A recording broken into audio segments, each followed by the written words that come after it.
Hello भैया, तो स्वागत है मेरे वीडियो लेक्चर सीरीज़ में। तो आज हम लोग कर रहे हैं क्लास 11 का chapter motion in straight line. तो अब हम लोग समझते हैं कि इस चैप्टर के अंदर हम लोग पढ़ेंगे क्या क्या। तो हम लोग बेसिकली मोशन के बारे में पढ़ेंगे, मोशन एक स्ट्रेट लाइन के बारे में पढ़ेंगे। तो जैसे यहाँ पर डेफिनेशन लिखी है, an object is said to be are at rest if does not change it position with respect to the its surrounding with the passage of time. Example of book lying on a table. तो basically कहा यह जा रहा है कि जो अगर हम लोग मोशन की बात करें तो मोशन डिपेंड करता है सिचुएशन के हिसाब से कि किसके पर्सपेक्टिव से हम लोग चीज़ें देख रहे हैं। कि मान चलिए कि अब मैं यहाँ पे लिखा है कि एक किताब डली पड़ी है कोई टेबल के ऊपर। तो अब आप जो उसके बगल में बैठा होगा, एक कमरे में बैठे होंगे, तो आप सोच रहे होंगे ये रेस्ट में है।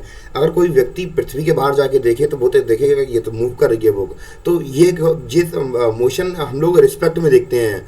तो ना ही कोई चीज़ रेस्ट में होती है, ना ही कोई चीज़ मोशन में होती है। वो केवल हम सराउंडिंग के हिसाब से समझते हैं। कि अब वही मैंने एग्जांपल लिया, जैसे मैं दूसरा एग्जांपल दूं कि मान लीजिए आप लोग ताजमहल देख रहे हैं। तो ताजमहल के आप बगल में खड़े हो जाइए तो आपको ताजमहल एक खड़ा ही दिखेगा।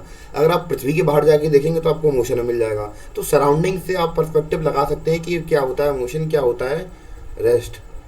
तो अब बस इसी की डेफिनेशन के साथ हमारा चैप्टर स्टार्ट हो चुका है। और अब हम पढ़ेंगे कुछ बेसिक टर्म्स जो कि इस चैप्टर में आने वाले हैं। जैसे कि हम लोग पढ़ेंगे डिस्टेंस के बारे में। तो डिस्टेंस क्या होता है? Actual path length covered by distance two point is called distance. तो बेसिकली मान चलिए कि इसका मैं एग्जांपल दूं कि डिस्टेंस क्या होती है। इसको हम लोग अच्छी तरीके से समझते हैं। डिस्टेंस और डिस्प्लेसमेंट में हम लोग अंतर करेंगे। इन दोनों को हम लोग बहुत अच्छी तरीके से समझते हैं। अब एक एग्जाम्पल की मदद से मान चलिए एक लड़का है, एक लड़के का नाम अमन है। वो अपने घर से निकलता है और उसका घर के बगल में ही उसका स्कूल है। अब वो घर के बगल में ना जाकर वो जाएगा कहाँ, पहले अपने दोस्त के घर जाएगा। तो उसका दोस्त का घर आधे किलोमीटर दूर है। पहले दोस्त के घर जाएगा, उसके घर बातें करेगा, फिर उसके घर के बाद वो तीसरे घर दोस्त के पास जाएगा, फिर वो वापस आके अपने घर के बगल में आके स्कूल में जाएगा। तो अब वो उसने डिस्टेंस कितना कवर कर लिया? मान चलिए पहले दोस्त के घर आधा किलोमीटर था, दूसरे दोस्त का घर आधा किलोमीटर था, 1 किलोमीटर हो गया। 1 किलोमीटर पूरा उसको स्कूल हो गया। तो स्कूल में टोटल कवर उसने कितनी डिस्टेंस ली? 4 किलोमीटर उसने डिस्टेंस कवर कर ली। और वो आके फिर अपने स्कूल में आ गया। तो अब इसने जितना रास्ता मतलब चला तो वो सब के सब गिना जाएगा। तो वो क्या होगा? डिस्टेंस होगा। अगर वही हम लोग डिस्प्लेसमेंट की बात करें तो डिस्प्लेसमेंट क्या होगा कि वो अपने उसके घर से लेके उसके जो स्कूल था उसके बगली में था। तो ज़्यादा था नहीं, 50 मीटर अप्रॉक्स हम लोग मान लेंगे। तो उसकी डिस्प्लेसमेंट कितनी होगी? 50 मीटर हो जाएगी। तो बस यही डिफरेंस होता कि जो डिस्प्लेसमेंट होती है वो शॉर्टेस्ट डिस्टेंस होती है, और जो डिस्प्लेसमेंट डिस्टेंस होती है वो पूरा पूरा कवर हम लोग पूरा एक्चुअल पाथवे जितना उसने कवर किया वो सब मापते हैं। और डिस्प्लेसमेंट क्या होगी? जो बस 50 मीटर, चाहे वो दोस्त कहाँ जाए चाहे ना जाए, हम लोग 50 मीटर ही उसकी डिस्टेंस मानेंगे क्योंकि शॉर्टेस्ट पाथवे वही है उसके लिए।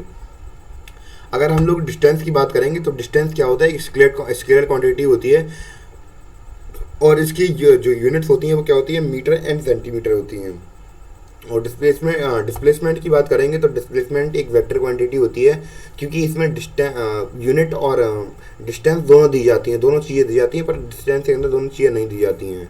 तो बेसिकली जो हमारा आज का जो वीडियो लेक्चर था वो केवल इतना ही था। मुझे पता है ये वीडियो काफ़ी छोटा है, पर जो बाकी के वीडियो हैं वो मेरी प्लेलिस्ट बना दूंगा मैं इस चैनल के नाम पे। तो उसी प्लेलिस्ट में जाके मैं डाल दूंगा। तो उसी में आपको सारे के सारे वीडियो मिल जाएंगे इस चैप्टर के। और ये केवल आज इंट्रोडक्शन पार्ट था। बेसिकली इंट्रोडक्शन पार्ट नहीं, थोड़ा बहुत बता दिया मैंने। और बाकी के जो वीडियोस हैं वो ऐसी प्लेलिस्ट में मिल जाएंगे मेरे चैनल पे। चैप्टर का नाम डाल लेना आप लोग तो मिल जाएंगे। और क्लास 11, 12, यूपीएससी, एसएससी जितने भी गवर्नमेंट एग्जाम्स होते हैं सभी के लिए आपको यहाँ पर कंटेंट मिल जाएगा। तब तक के लिए धन्यवाद।